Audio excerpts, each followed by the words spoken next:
Welcome to Fast Keto. I'm your host, Ketogenic Girl. Did you know that your body can actually be either a sugar burner or a fat burner? On this podcast, we talk all about how to make your body a fat-burning, fat-fueled machine and engaging your full metabolic flexibility. I'm Vanessa Spina. I am a sport nutrition specialist, a biomedical science student at U of T, and I am the author of the best-selling cookbook Keto Essentials, available on Amazon, and creator of the Ketogenic Girl Challenge program. And I am obsessed with optimizing our health through all these different biohacks, ketogenesis, intermittent fasting, all of these amazing tools that center around making the body a fat-adapted, fat-fueled machine. With this in mind, I present interviews to you with biomedical scientists, physicians, and people from all around the world who have experienced remarkable results from following a low-carb or ketogenic diet and getting their body into ketogenesis. So I hope you guys enjoyed these interviews with this goal in mind. Hey guys, welcome back to Fast Keto. I went back and chose the best episodes all about protein leverage, all of the best protein scientists that I have had on Fast Keto, and every Thursday starting today is going to be an episode featuring one of these amazing guests. We have Dr. Ted Naiman, we have Dr. Stu Phillips, Dr. Don Layman, Dr. Jose Antonio, all the episodes that were done on protein that you guys cannot miss. I can't wait to hear what you guys think of it and really excited for your feedback. If you know of anyone that you think would enjoy this protein series, please do share it with them, and we can talk more in our Facebook group, which you can look up Fast Keto Podcast. And there's a question there, and there's group rules to agree to, and you can join and we can have more discussions about the protein series in our Facebook group. I love it in there. There's so many wonderful people who have joined who are interested in this topic, and I can't wait to have you join as well. All right, guys, let's get into this protein series. One of the things that we talk about on this podcast a lot are hacks, things that make our lives easier, help us get to our goals faster. One of my favorite hacks is proper good soups. I don't know about you guys, but I love soup. And I haven't been able to really enjoy soup like I used to because it's hard to find amazing keto soups until now. Proper Good has completely reimagined soups, and they even have a line of completely keto soups that I absolutely love. They're all made with real food, good for you ingredients with zero added sugar.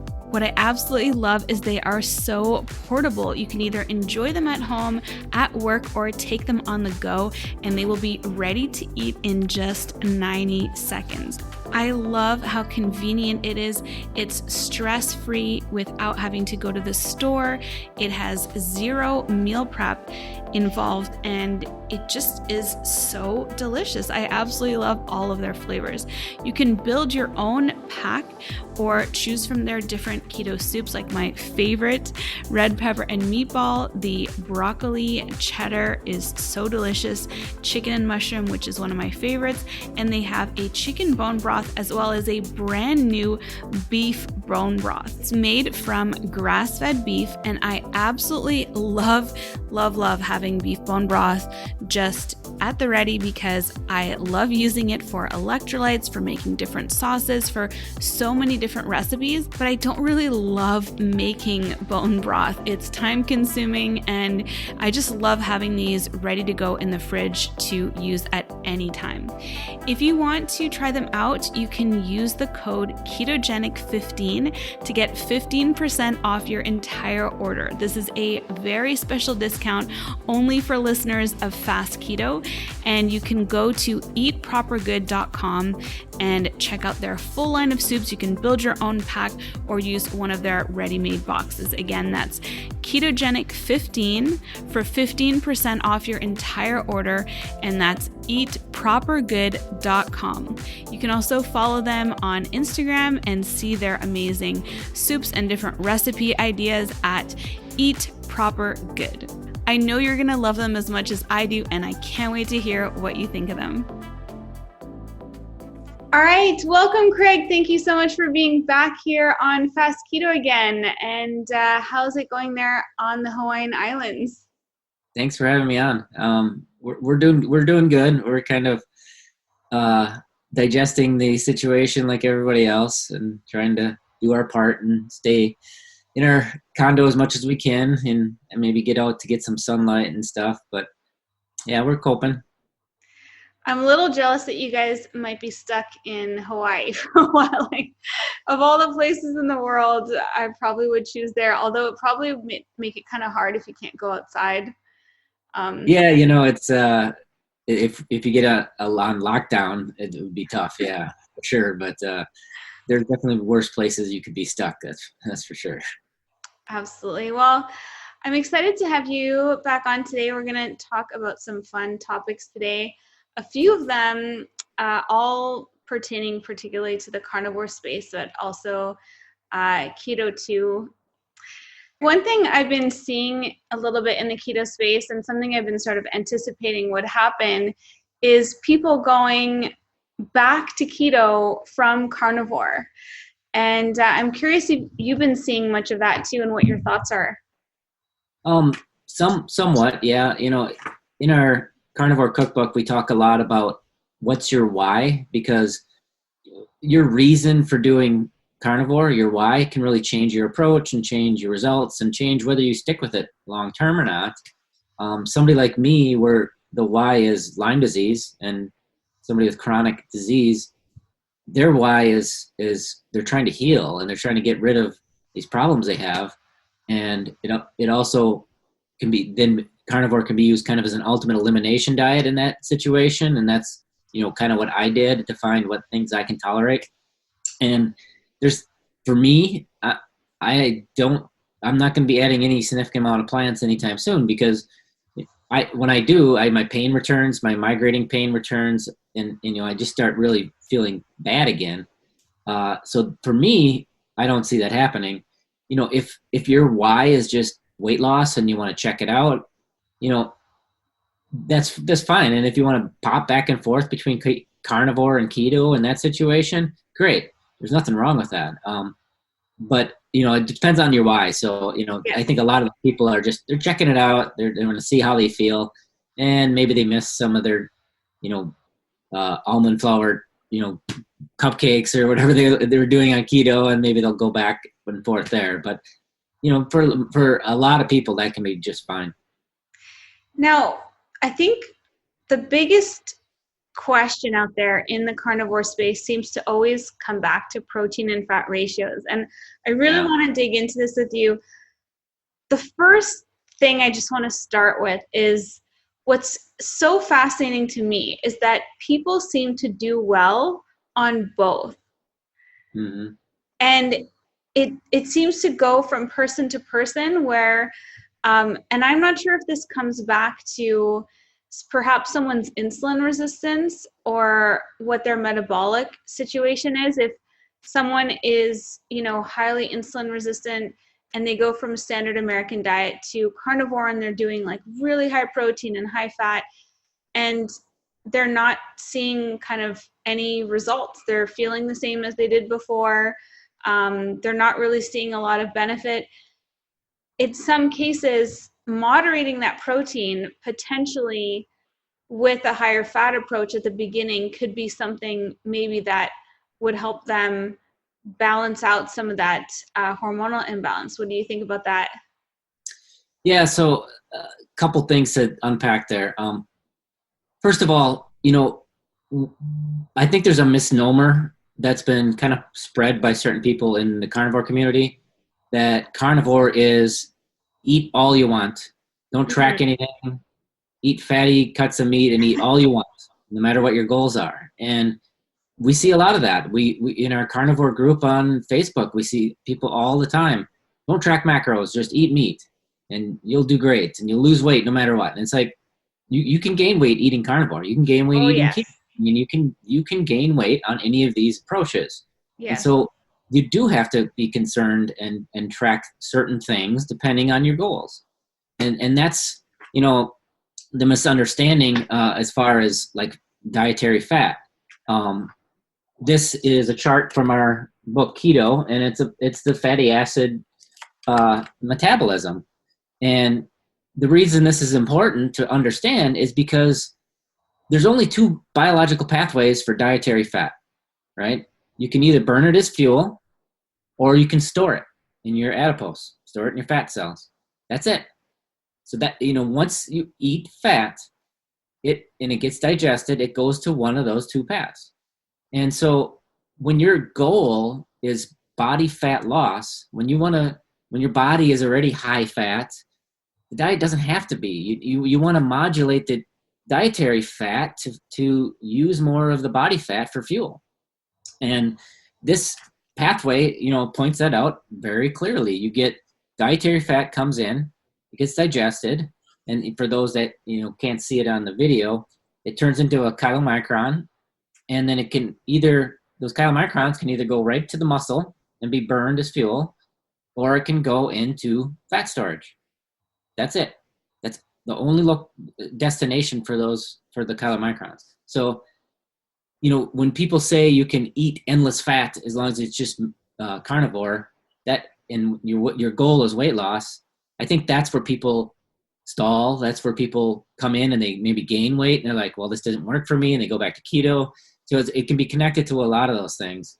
But insulin resistance, now that's a different, kind of animal when it comes to this. But the thing about insulin resistance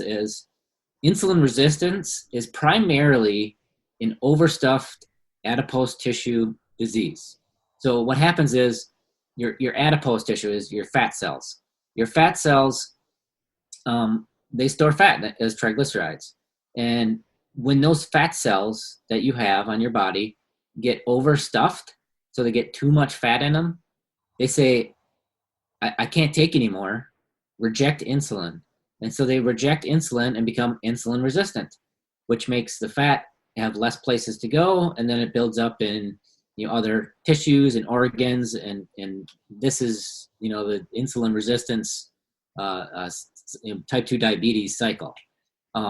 So what is the goal to reverse diabetes? The goal is to shrink the adipose. So this all kind of comes back to this fat going in the adipose and out of the adipose. And so you have these fat cells, and fat can go into them and fat can come out of them. And that's called fat flux. And what you want to lose body fat is you want more fat coming out than going in. And this is also kind of a misunderstanding in the keto community as well, that when you're keto, you suddenly start burning fat for fuel. Well, your body is always regulating fuel in its blood, and it adjusts fuel based on demand and supply needs. And so there's always fat coming out of your fat cells. Even when you're eating tons of sugar and you still have fat flux going on, you still have some fat, at a much lower level than when you're keto, some fat being used as fuel, along with all the sugar and everything else that's getting dumped into the body. But it's glucose, it's free fatty acids, and it's ketones, and those are the fuels that the body is just sort of adjusting and based on what's available. And so going back to, you've got overstuffed adipose, so you want to lose body fat. Best way to do that is cut out all the carbs. And this is back to oxidative priority, what you've talked about. So you cut the carbs out so there's not another fuel to compete. And you get enough protein for your lean mass, and then you use fat as a lever to to get to your goal, which is use more fat out of storage. So if you adjust the dietary fat down, that means there's less going into storage. That forces the body to pull more fat out of storage quicker and use more fat out of storage as fuel. That will shrink the adipose. That'll help reverse type 2 diabetes. So that should be the goal and the focus. Yeah, I think one part, there's so much that we're still learning about carnivore. I think one part that we're still learning a lot about is gluconeogenesis and how it plays in to a carnivore diet, because we have, say, like Dr. Gabrielle Lyon, she says 100 grams of protein turns into 60 grams of glucose. So you have glucose that your body is making, your liver is making when you are, even though you're not taking in any glucose exogenously, your liver's still making it. Your liver's making glucose and it's making ketones if you're doing zero carb. Yeah. But there is that glucose that is still being made. And I think there is such a debate over whether gluconeogenesis is demand driven or supply driven. And I'm tending to think that the answer might be a little bit of both, based on the fact that the liver is making glucose all the time in order to supply it to our brain, and the essential, the glucose, obligate glucose demand that our brain has an obligate glucose demand for. So there is that process happening all the time. So say someone is on carnivore and they're just eating tons and tons of protein.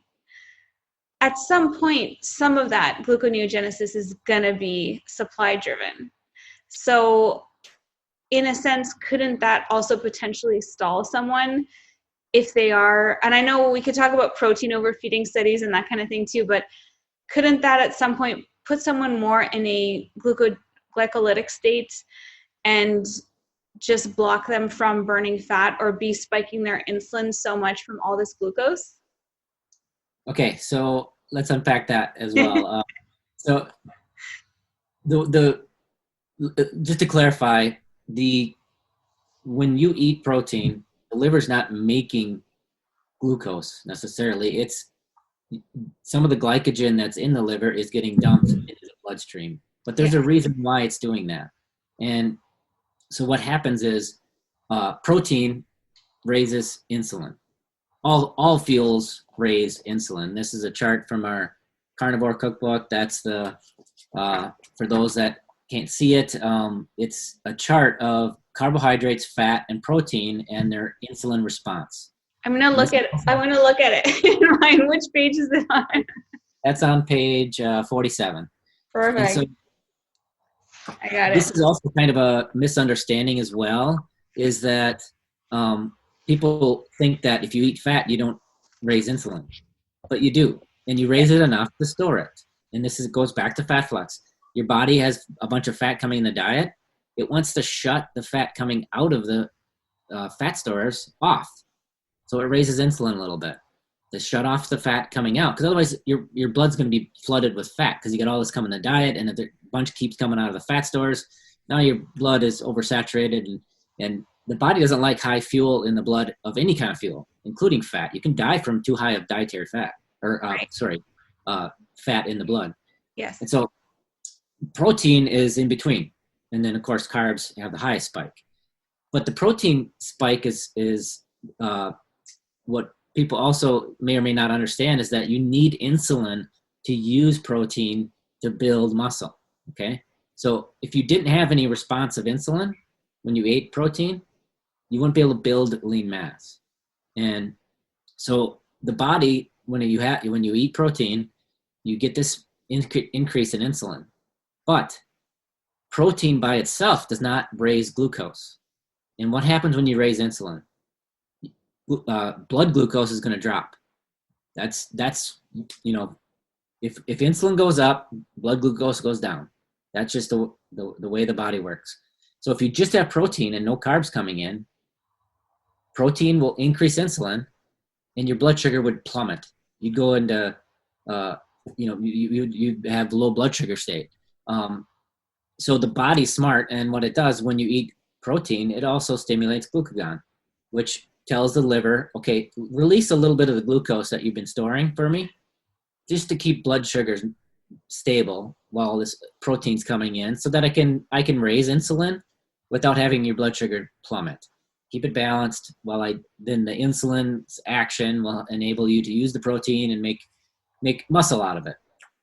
So that's what she's saying is not correct, in that insinuates that the protein you're eating is all getting turned into glucose through gluconeogenesis.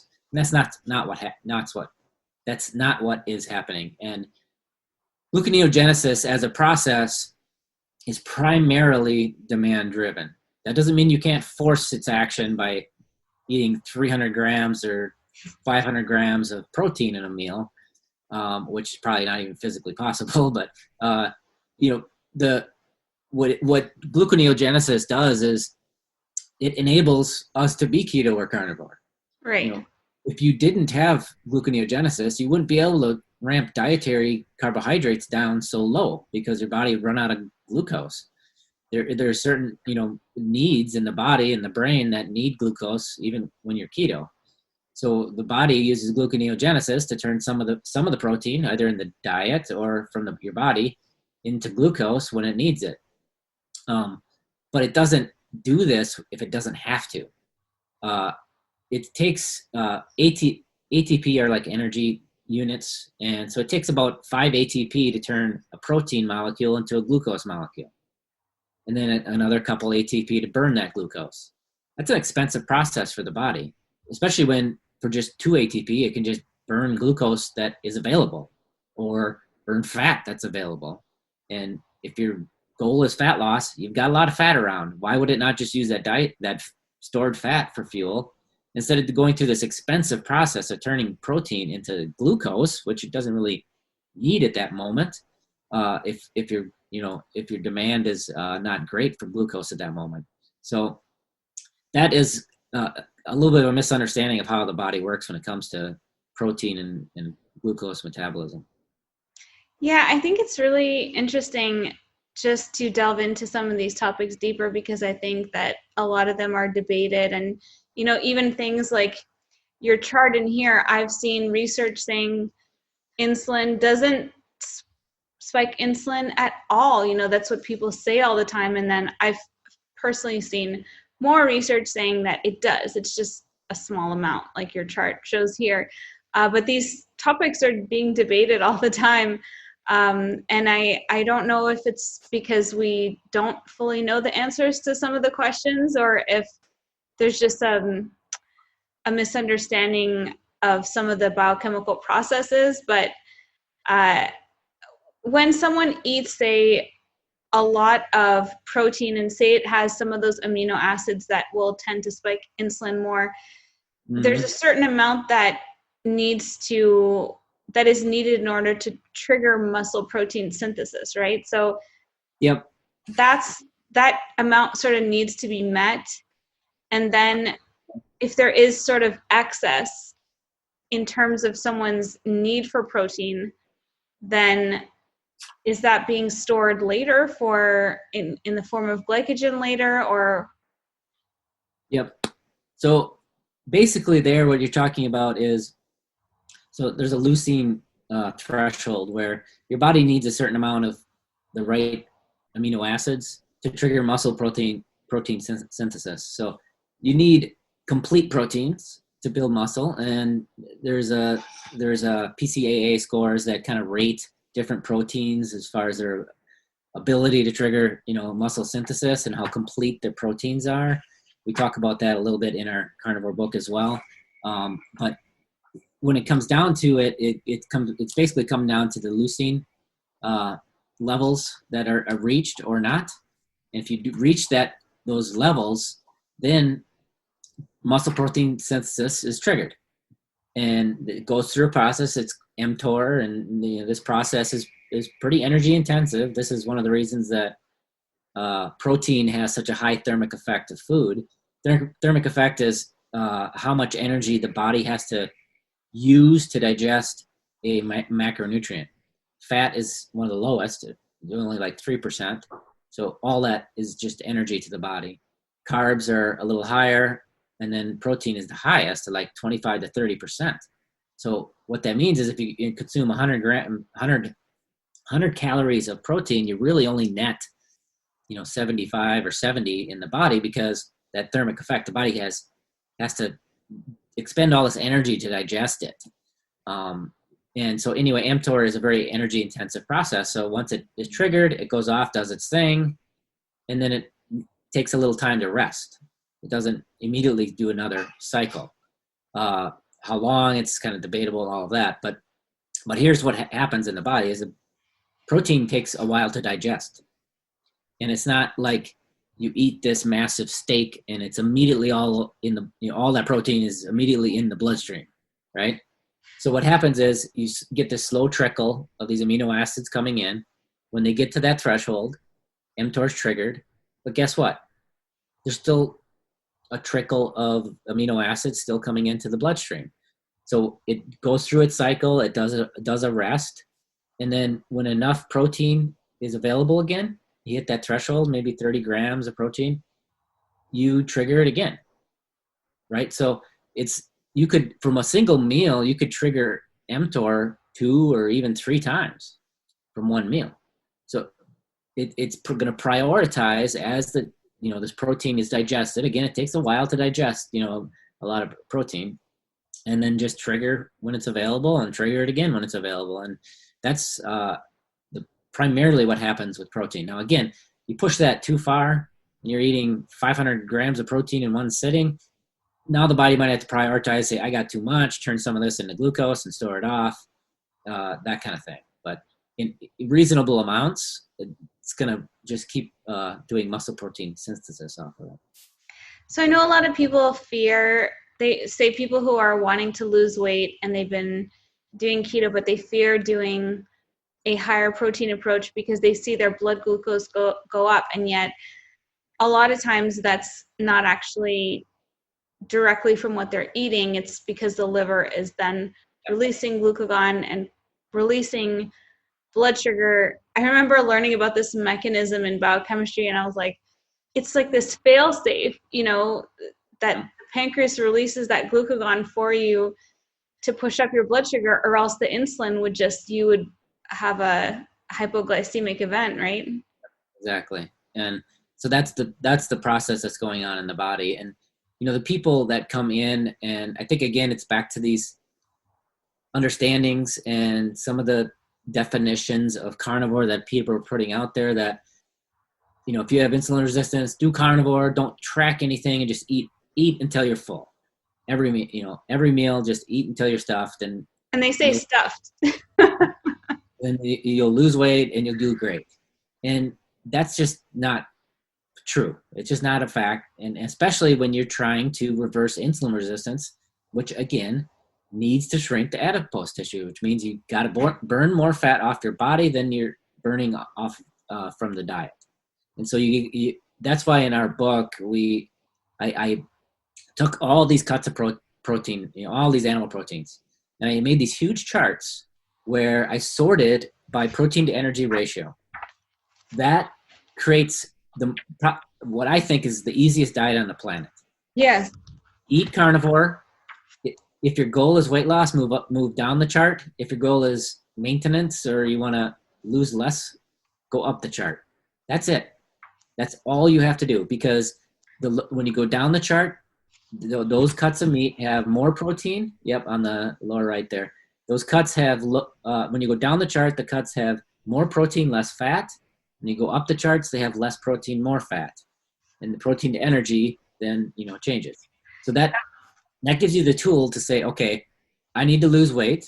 I'm going to reverse insulin resistance. I'm going to stay towards the bottom of those charts, which will give me adequate protein while keeping the dietary fat down a bit, and allow my body to burn the body fat for fuel, shrinking the adipose tissue and reversing insulin resistance. That is to me the most simple diet you can have for achieving that goal. This episode is brought to you by Athletic Greens, the most comprehensive daily nutritional beverage that I have ever tried. Life is stressful, let's face it, and it can be difficult to maintain optimal nutrition while juggling our businesses, our families, everything that we're doing. We have busy schedules, sometimes we're not sleeping well, and we just want to get the maximum amount of nutrients from our food. That's why I found Athletic Greens to be a life-changing nutritional habit. They have this amazing daily all-in-one superfood powder that you can just add to water and mix, and it makes a delicious drink. It is the easiest and the most delicious habit that you can add to your daily routine, and they really make it easy to get your optimal nutrition in on a daily basis by just giving you one thing with all the best things. I love finding hacks and ways to optimize my nutrition. And doing a keto diet or a carnivore diet, sometimes I don't know if I'm really getting all the nutrients that I possibly can. And I found adding in this beverage in the morning is such a great hack to make sure that I am not missing out on any nutrients. And it has become even more important to me in the last 8 months. I really love Athletic Greens because it actually tastes delicious. You just add 1 scoop of Athletic Greens to a glass of water. It has 75 vitamins, minerals from whole food sourced ingredients, and it has a multivitamin, multi-mineral, probiotic, greens superfood blend, and more. And they all work together to fill any nutritional gaps in the diet to increase energy and focus and help with digestion, which supports a healthy immune system. I really have found it to be so helpful for digestion, keeping me regular. Having a probiotic and a multivitamin all in one makes it so easy. Athletic Greens obsessively improves their one holistic formula based on the latest research, and they have produced 53 different versions over the last decade, and they are continually working on a new version all of the time. They invest in the most absorbable and natural sources of each ingredient, and they go above and beyond in third-party testing, which you guys know is so important to me, to ensure that customers continue to receive the highest quality and best daily nutritional habit on the planet. Right now, Athletic Greens is doubling down on supporting your immune system. They are offering my audience a free 1-year supply of vitamin D and 5 free travel packs with your first purchase if you visit my link today. You'll basically never have to buy vitamin D. Covering your bases with Athletic Greens makes investing in your energy, immunity, and gut health simple, tasty, and efficient. You can just visit athleticgreens.com/ketogenicgirl and join health experts, athletes, and health conscious go-getters around the world who make a daily commitment to their health every day. Again, just visit athleticgreens.com/ketogenicgirl and get your free year supply of vitamin D and 5 free travel packs today. Try it out and let me know how you like it. I was telling Maria, these are my favorite from the book because, if you're someone like me and you've been vegetarian for most of your life, I had to learn what all these cuts are and, what they mean. And I mean, I'll eat any cut of beef. It's going to be extremely nutritious, but it's really interesting to learn what, the different ones are. And you have it for all different protein sources too. So it's really helpful. Now, if someone say was coming to this space and they're new and they're coming because their doctor said they were pre-diabetic, insulin resistant, metabolic syndrome, and they're like, you should do, keto or keto carnivore or carnivore, what would be a way that you would advise to them so that they could make sure that they're not following the wrong advice and just, all you can eat meat and not seeing results and kind of struggling? Yeah, I mean, we saw some of this in keto too. We saw as keto got popular, you got all these people that came in and said, eat all the fats. To lose weight, you have to eat more fat. Or to lose weight, you got to eat at least 80 or 90% dietary fat. And there's zero biology to support that. And in fact, you want to modulate fat down a bit if you want to burn more off the body. And we're seeing some of that in carnivore as well. And some of it I think is unintended. Like Dr. Paul Saladino, which is a great guy. We love him. We're doing a giveaway with him with our books. He says a lot of times eat the fattier meats, and go for fattier meats and all that. But then if you listen to his videos, I just listened to one of them recently. He said that for what he thinks is a good ratio of fat and protein for weight loss is a 1-to-1 fat to protein in calories. What's that look like? 100 grams of protein, 90 grams of fat. That's a 1-to-1 in calories, right? 2-to-1. I misspoke.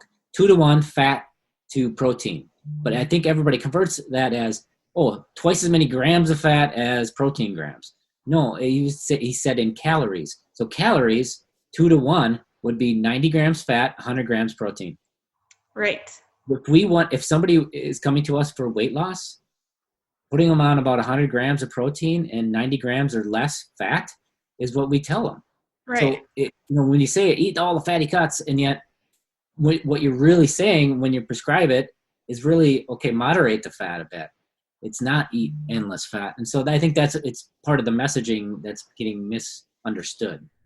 Yeah. And I think that also it depends on what you're coming from. So I know, for example, Dr. Saladino, he was vegan and then he was vegetarian and he did carnivore because he had eczema, which was his unresolved health issue. If you're someone who is not coming from like a heavier weight and losing weight, then, maybe, and I know you see that advice in a lot of carnivore groups, is like, this is all about health. And so you should eat the fat, eat the fattiest cuts and everything, because that's going to help restore health. And, a lot of people end up struggling. And I see all the time people in carnivore groups who give up because they're like, I'm gaining weight on this and I don't feel good. And this is supposed to be so healing and so effective. And yet, I love the idea, the notion that you just eat animal foods in any, quantities, and because they're so, single ingredient, so good for you, your body's just going to restore health to your most glorious, vibrant, healthy self. But if you're coming from an unbalanced situation where you have a lot of weight to lose and a hormonal imbalance, then you can't just do that, right? There has to be some calculation to it. Yeah, and look at Paul. He's never really had a weight issue. So, yeah, he needs the higher fat because he's very active and all that. Yes. So, again, it goes back to your why. Why are you doing this? And if it's weight loss, your body has plenty of fat that it can use already. So let it use it. And especially, again, if it's insulin resistance, you want to shrink those adipose. And so to do that, you got to dial the dietary fat down a bit. Yes, the why is very important because if it's Alzheimer's or your why is bipolar disease, some of these things where you may want more ketones and things going through the body to help the brain and whatnot, maybe you prioritize that over weight loss and you up the dietary fat to support, maybe putting some of those symptoms into remission or putting them down. So again, that your why is very, very important as far as why you want to do it. I think too, I have had a lot of people get a lot of success from doing a traditional high-fat keto with a moderated protein because they're coming from standard American diet where they're very addicted to carbs and sugar, and it really helps make that transition.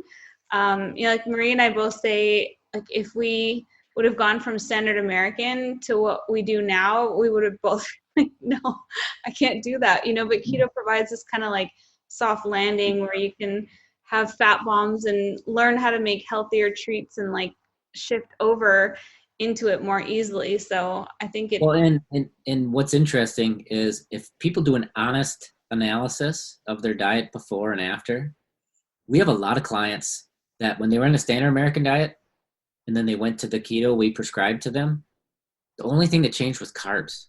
Yes. They were eating high fat, moderate protein, high carb before. They just cut out the carbs. So in that respect, it's, coming from the standard American diet to pretty much anything whole foods based, it's going to be a massive improvement.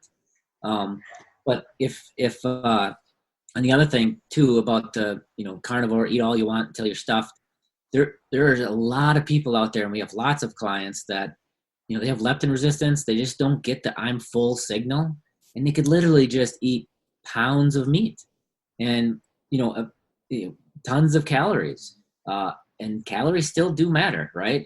Macros, I think, matter more, and how they modulate hormones.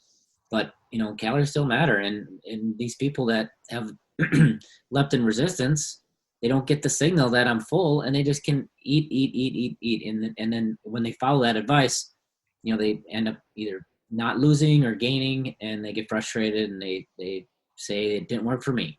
But if you look at and do it the right way, where you fairly moderate amount of protein, little to no carbs, and then you adjust fat based on the goals, then you start to see the results.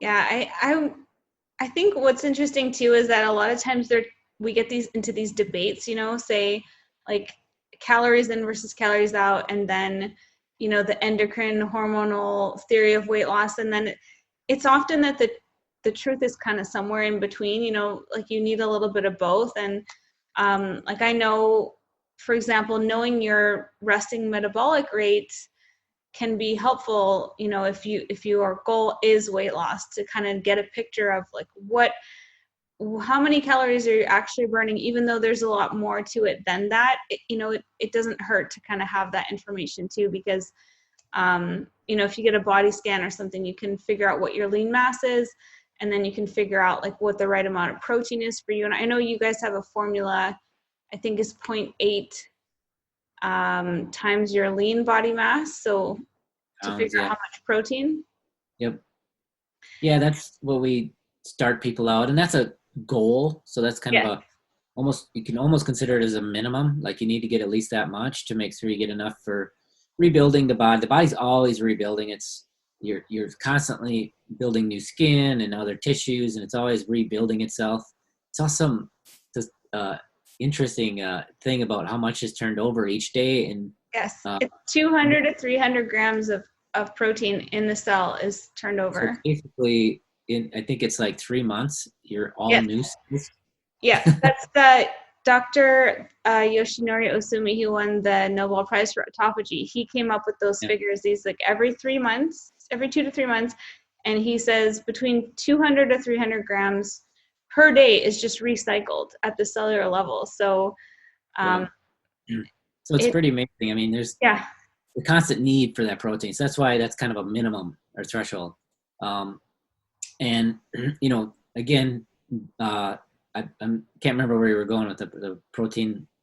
So we recommend 0.8 times lean mass is kind of a goal or minimum to start with. Yeah. So I was curious if you ever recommend to people to do any testing on themselves with their blood glucose to figure that out, because I just had Dr. Angela Stanton on before you, and she does a lot of work with electrolytes and migraines and finding the right protein amount for people who have migraines, and the electrolyte and protein amounts are different with the people that she works with. But she has this really neat rule of thumb, which I had never heard about before, just for carnivores, to figure out if they have the right protein amount, is to test after a meal, and 1 to 1.5 hours after, if blood glucose drops, then she says that means you didn't have enough protein. But if you over consume protein, you'll see in the 5 hours following that nothing happens, and then suddenly blood glucose goes up.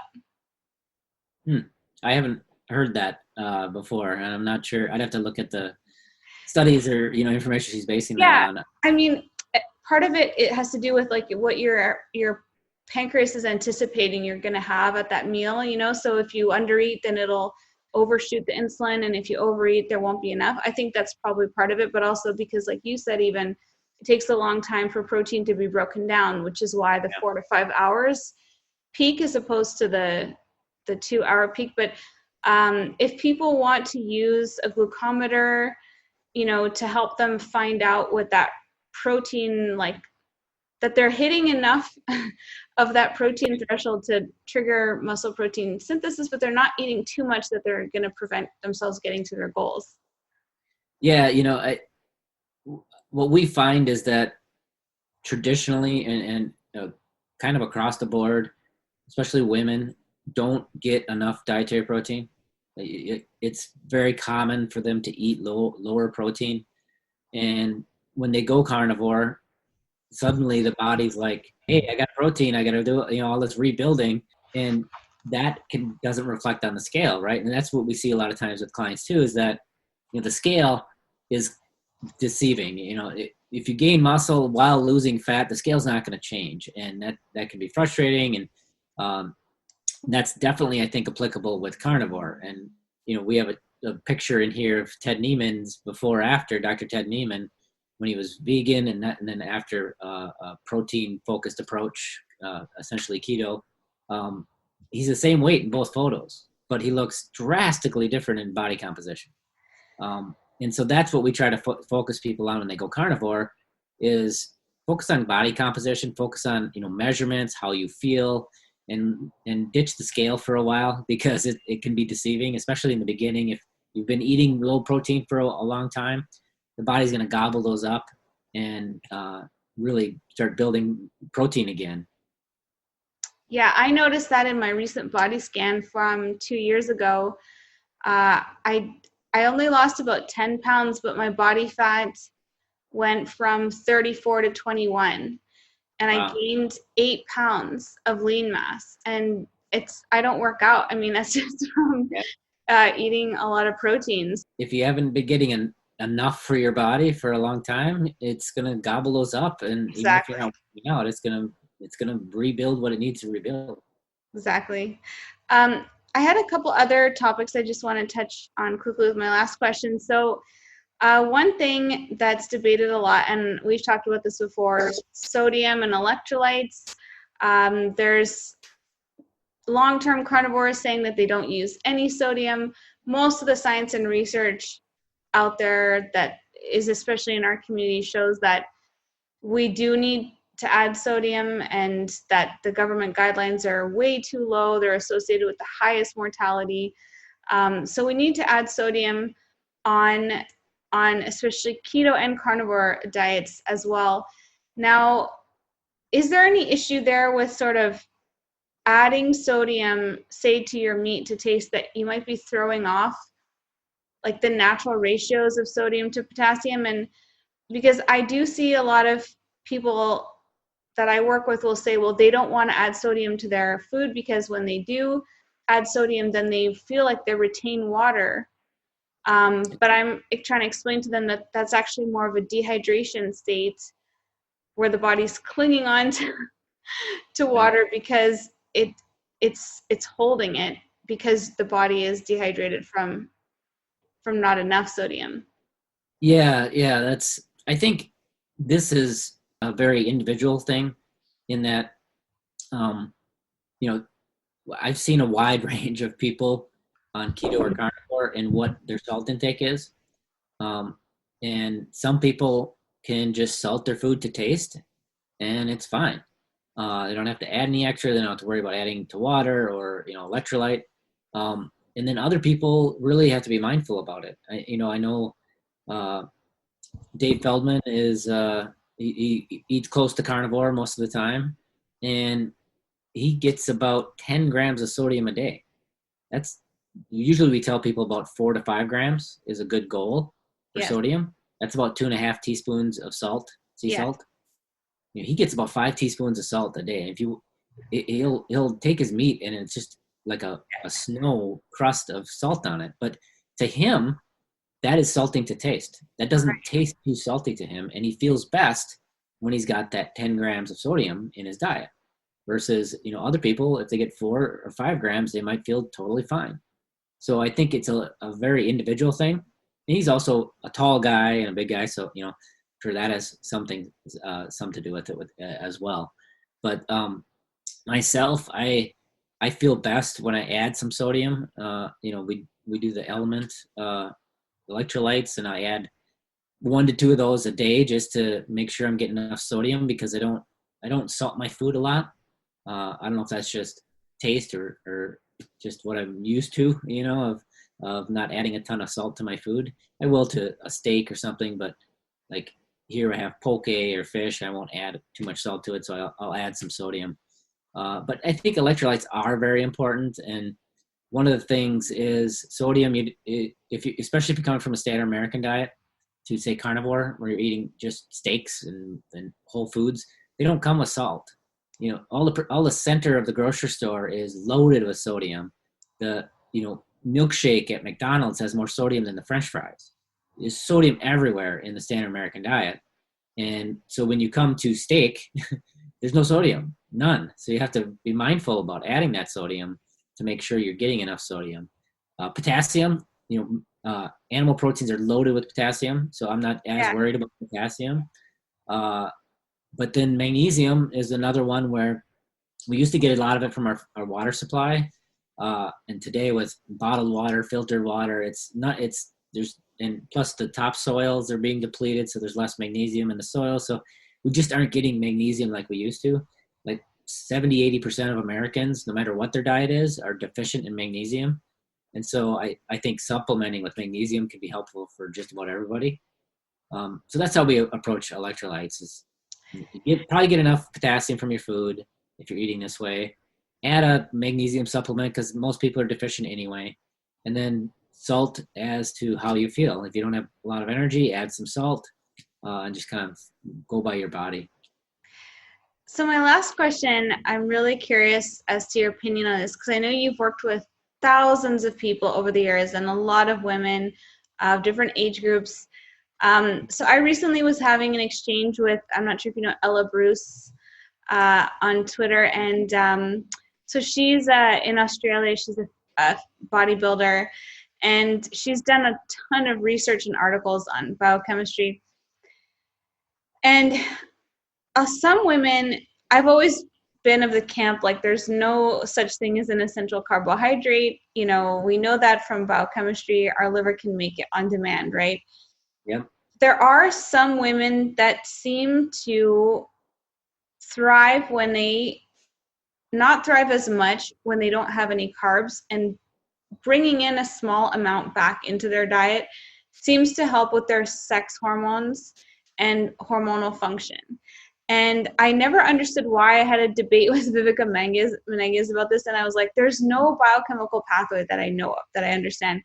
And Ella recently was saying that it has to do with the fact that we have stored glycogen in the liver, and that the body uses that as an indicator of like safety or something in terms of your like reproduction and just like overall,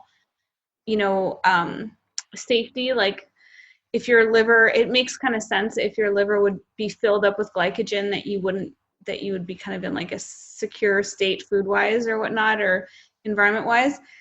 And so she has found that by adding 1 gram of carb per pound or per kilo of lean body mass, that it helps women when they're hitting like some kind of issue or wall with regards to their hormones. And I'm just curious, based on your experience of working with so many women, because I think it has to do specifically with women who have lower body fat percentage. Yeah.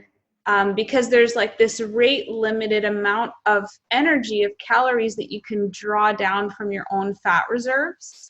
And that's kind of like the connection there. Yeah, it's definitely a complex situation and issue. I think there definitely is a component of being very, very lean, and that can change things. In general, we work with Dr. Kiltz, who's one of the top fertility doctors in America, and he, it's all about, for them, it's all about fat for hormones. And so, again, what are your goals? If it's fertility issues like that, he puts everybody on a keto, and it's a little higher fat keto approach to boost hormones, because all sex hormones are made from cholesterol and saturated fat. So boosting dietary fat can help. But if your goal is to be lean and be a athlete like it sounds like, maybe the goals are slightly different. Yeah. I would say that in general, the clients we do see that talk about this, again, not the very lean case, which is kind of a side case. Majority of women who see these type of things happening, it's usually one of a couple things. One of it is, common one is energy. Well, usually they aren't getting their electrolytes, and that's why the energy is low. So when they up the carbohydrates, it forces the body to retain more water, because carbohydrates retain water. Yeah. And that fixes the electrolyte issue, which makes them feel better. That's one issue. Another one is typically a progesterone imbalance. The body stores excess estrogens, or bad estrogens, like environmental estrogens, and these things from flax or things from plastics, all these environmental estrogens that can get into the body. It stores them in your fat cells. just like it stores other toxins. And so when you lose body fat, they get released. And so you get this imbalance that can happen in hormones where you get in an estrogen dominant state and low progesterone as a result. And so doing things while you're losing weight to fix the progesterone deficiency will fix the problem. Things like you're not being able to sleep well, where you wake up at 2 a.m., and you're wide awake, that's low progesterone. So if you fix the progesterone issue while you lose weight, detox the bad estrogens that are being dumped into the body, get rid of the estrogen imbalance, now the hormones are back in balance and everything's fine. You don't need the carbs to offset that. To me, the majority of the cases we see, it's really masking another issue when they add the carbs. And so that's what. I never would have thought of that with adding the carbs and the lack of electrolytes, because actually in those situations, it's also with carnivores that I've been speaking to who don't supplement with electrolytes and sodium. Yeah. So that's probably it. Thank you for that. That's really, really helpful. Where can everybody get your fantastic new book and check out all these awesome charts and resources in here? You get it on most channels, Amazon, etc. We also just came out with a carnivore ebook that has a bunch more recipes that didn't make it in that book. That's at keto-adapted.com. Oh, that sounds great. Yeah. So keto-adapted.com is where you can get our ebooks and support. And then tons of free information that we put out on our blog at mariamindbodyhealth.com. I'm sorry, I have one question I forgot to ask you, if you don't mind. Have you heard anything about collagen turning into oxalate in the body? Yeah, some people talked about that on one of our groups. And Sally Norton, I think, said that it can happen. Sally Norton? Oh, okay. I didn't see the article from her, but I don't think that is the case in practical terms. Like, the body wants collagen, and it's gonna, kind of like dietary protein, it's gonna break down those amino acids and use it to do things. There's no reason for it to randomly turn that into oxalates, which the body doesn't want, right? I mean, if you think of it from a biological perspective, the body's not dumb. Like, it's kind of like the whole gluconeogenesis thing. Yeah. It's not going to waste energy to turn this fuel into a fuel when it's got all this other fat and fuel sitting there waiting to be used. It's not going to do that because, evolutionary, that wouldn't have worked out well for us. Like, yeah, and get, even back to the whole, eating super high fat, somehow this fat just like goes through your system or something. It doesn't get digested. From an evolutionary perspective, that makes no sense. If you are in, our Neanderthal or, early human ancestors, and the body just starts dumping all this fat that you're eating out of its body because you're eating a lot of fat and it doesn't store it, you die in the winter. Like, you gotta, when things are abundant, you gotta store all of that. And so the body, it just doesn't make sense from an evolutionary perspective or how the body works. And I think that's kind of part of what this is too. Yeah, it's like a car running out of gas and then suddenly starting to burn the door handles and the spark plugs and stuff. Well, actually, it's more like the gas tank's full and it just starts burning spark plugs. Like, exactly. Awesome. Well, Craig, thank you so much for being back on the show today. It was a pleasure having you, and I hope you guys are not stranded in paradise for too long. But I'm a little jealous, I have to admit. Hawaii sounds great right now. Yeah, thanks, and stay safe. You too, Greg. All right, you guys, thank you so much for tuning into this protein series coming to you on Thursdays. It's going to run for several weeks, and it's just going to be bringing you the very best episodes on protein to fat, protein leverage and all of that, because I know so many of you listeners are super interested in this topic. And it's great to just expand our knowledge and information that we have about protein and how it works and all the different amino acids and their functions and leucine and muscle protein synthesis. It all helps us to get better body composition at the end of the day. So hope you guys enjoyed this episode. If you ever have a moment to leave me a rating or review on iTunes, it is the best way to support this show, and it really means so much to me.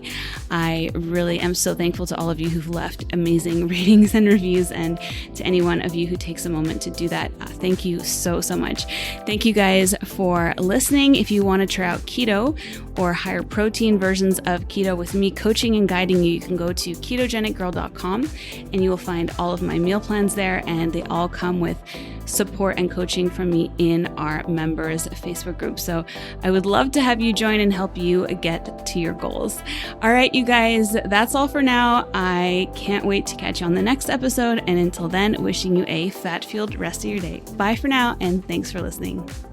A few disclaimers. By listening to this podcast, you agree not to use this podcast as medical advice, as I am not a qualified healthcare provider. The information presented on this podcast is for educational purposes only. Ketogenic Girl is not qualified to provide medical advice. Consult your own physician for any medical issues that you may be having. This entire disclaimer also applies to any guests or contributors to this podcast. Prior to beginning a ketogenic diet, you should undergo a full health screening with your physician to confirm that a keto diet is suitable for you and to rule out any conditions or contraindications that may pose risks or that are incompatible with the ketogenic diet. A keto diet may or may not be appropriate for you if you have any kind of health condition, whether known to you or unknown, so you must consult your physician to find this out. Anyone under the age of 18 should consult with their physician and their parents or legal guardian.